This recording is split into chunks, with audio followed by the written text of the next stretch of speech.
ano po ang gampanin ng kapatid na Felix Manalo bilang sugo na nagtataglay ng tatak ng ating Panginoong Diyos?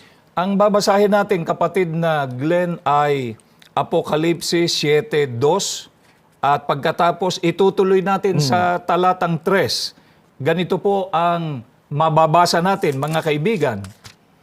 At nakita ko ang ibang anghel na umaakyat mula sa sikatan ng araw, na taglay ang tatak ng Diyos na buhay.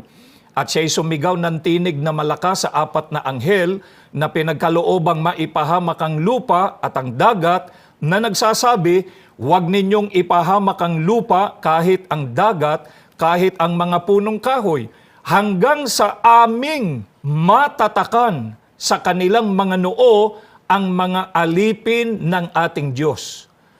Taglay po ng kapatid na Felix Y. Manalo ang tatak ng Panginoon Diyos. Kaya ang kanyang gampanin, kapatid na Glenn, ay pagtatatak no, sa mga alipin ng Panginoon Diyos.